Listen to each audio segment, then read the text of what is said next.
Yeah. Now, where was I at? My phone died on me when I was recording. Right in the middle of the story, you heard me. Like I said, she would buy this nigga all type of animals and pets. And he would kill them, you heard me. This nigga would kill him. I'm keeping it real, King, you heard me. This nigga crucified a frog. This nigga took the hammer and bust the tortoise back like and stuffed it with cotton. You hear me? This nigga strangled a cat and hung it from a ceiling fan. You hear me? This nigga, any pet she bought the nigga, he killed it. You hear me? That's how they say that they usually know if a person gonna grow up to be a serial killer or a rapist or they mentally disturbed, you heard me, you know what I'm saying? It started out with pets. She bought the nigga a goldfish. This nigga took the fish out of the fishing tank, taped it up on a windowsill, and let the sun dry out the goldfish. Yeah, I'm talking about this. That little niggas, I'm trying to tell you. That's what you can tell him. Everything that was going on in his life. Yeah, I'm just listening to him because I already know something ain't right about him. Something is not right about him. Yeah, I'm keeping it real. You understand what I'm saying, King? Listen, King. When I had that nigga and I had him over my house, when we was in the studio and he was pouring his guts out to me, that nigga was on his third drink. Yeah. By that time, the liquor had kicked in, and that nigga was confessing his sins.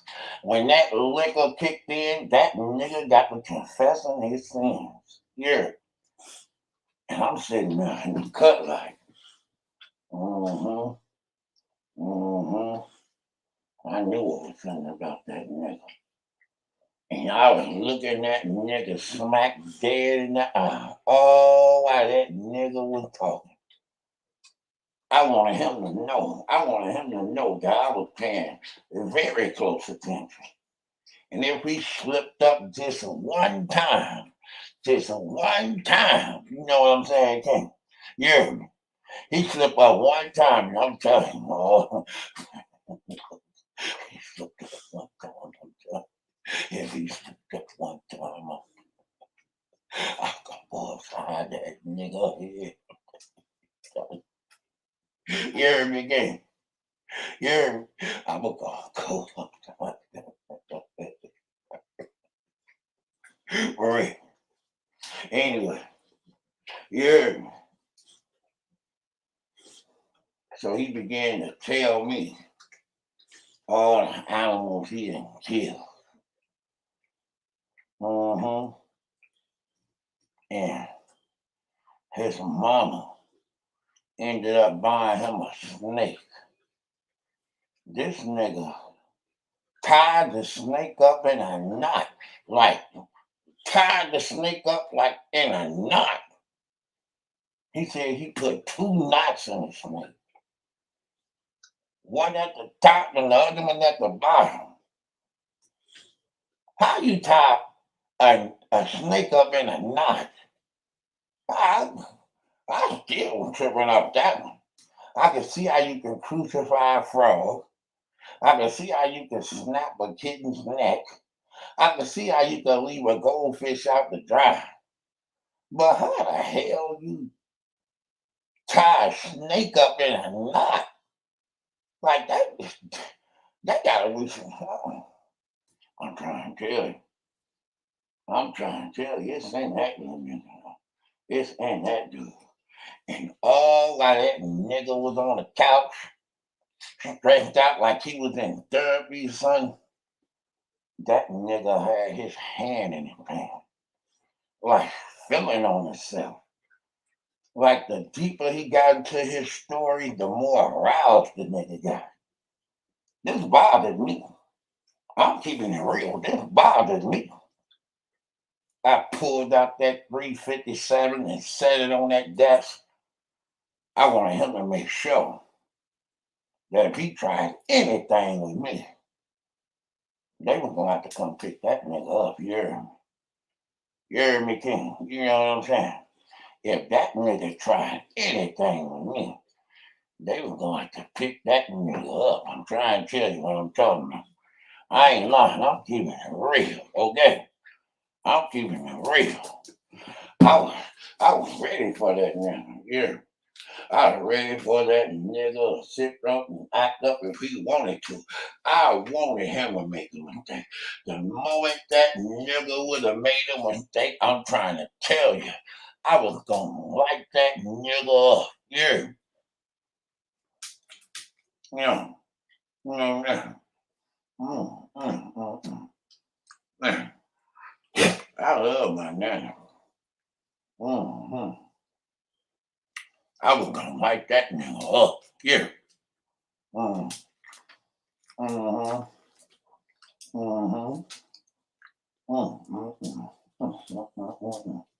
Well, anyway, yeah. Now, that nigga sitting there on the couch with his hand in his nuts, telling his life story, and he began to tell me when he was a teenager. That nigga got to the age when he was a teenager. Ooh, when he really found out that when he was just a little boy, an adolescent, that when he started deciding and developing that he was a little monster, he had killer in him. The freak came out when he was a teenager. Yeah, that's when the freak came out. When he was a teenager and he got into puberty stage, when he got into the puberty stage and he became a teenager, I'm trying to tell you. I'm trying to tell you. That's when the freaky side came out of that nigga. Yeah, I'm keeping it real. Yeah. Uh-huh. Yeah. That nigga, that nigga said he used to play with himself. He would watch all type of sex movies and play with himself. Yeah. Uh-huh. Uh-huh. He'll play with himself. Watching all type of sex movies. Experimenting on himself. He got to talking about finger popping himself, sitting on things. I'm like, sitting on things? What? Sitting on things? I needed a drink. I need a drink. Like, man, this is getting weird. Yeah. But I ain't gonna stop the nigga. I ain't gonna make him feel uncomfortable. But I just go ahead and let the nigga talk. That nigga got to talking about how he was touching on himself, finger popping himself, sitting on things. Sitting on things. How was you sitting on things? Yeah. Mm. Mm-hmm. Mm-hmm.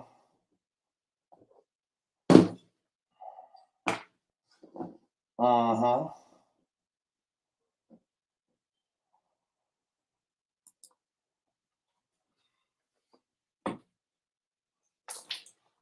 That nigga said he was sitting on things. I'm like, sitting on things.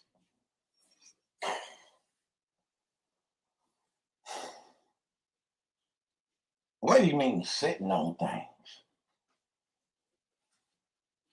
This nigga said he got fascinated with his mama. This nigga said he was going his mama closet and started trying on all her lingerie and trying on all her makeup, lipstick in himself, flowering himself, G-stringing himself. He started abusing himself first. And I hear that nigga talking. He got to talking about how he started abusing himself. That's the first person who he violated. He violated himself. I know if a nigga violated himself, he don't stand a chance. You hear what I'm saying?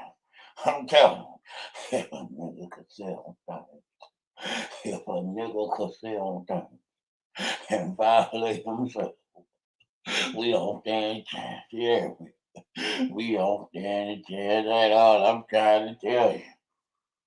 We don't stand a chance at all. If a nigga could do that to himself, yeah. You know what I'm saying? But that's what that nigga told me. He began to violate himself. He violated himself so much, he said, that he got bored. He got bored of sticking things up himself. He got tired of hurting himself. So he decided to start hurting his cousins. Yeah, started in a family. Real young. Yeah. Family members would come over. He'd knock them upside the head with something. And when he'd knock them upside the head with something, he'd take advantage of them. And his mama had to pay a lot of the family members' money. I'm trying to tell you. A lot of the family members' money for what he did to their kids. Yeah. Rape started young from this nigga. It was always in him. He was fascinated with his mama. If he could have got away with it, she would have been another victim. You hear me? You hear me? But he wouldn't dare because she had all the money. He needed to use that money. He needed to use that money so that he could finance his race. You hear me, King? I'm keeping it real. Yeah. So that nigga told us he had to go to a party. I have to say, yeah.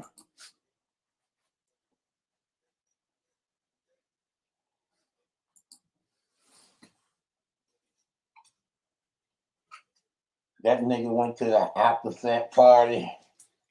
And in the midst of going to that after party, he ended up taking a little girl home. About 14 years old. At the time, he was 15. Yeah. Mm-hmm. He got to telling that story. When he got to that part of the story, he began to get real teary-eyed. Told me that was the first time he had ever had a crush on a woman.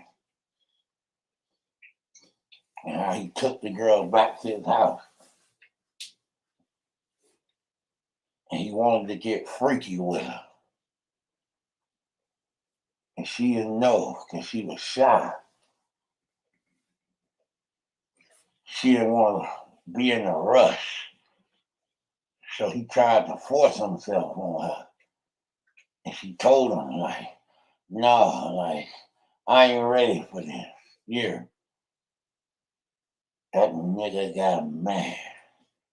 She wanted to get up and leave and go because she felt uncomfortable.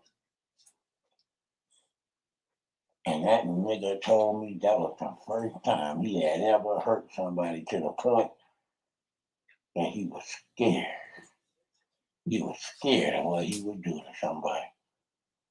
That girl tried to leave, and he, before you know it, he had both hands around her throat, choking her.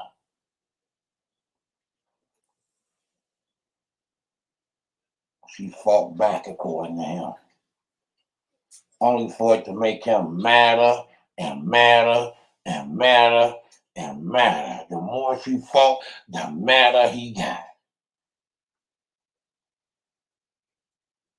He said they still ask him about her. He said they still ask her about her. To this day, they ain't been able to find her. And they couldn't charge him with it. Cause they ain't got a body. Yeah.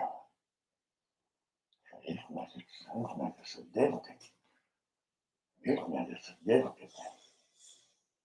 So I told the nigga, I said, okay, what happened with you and Bonnie?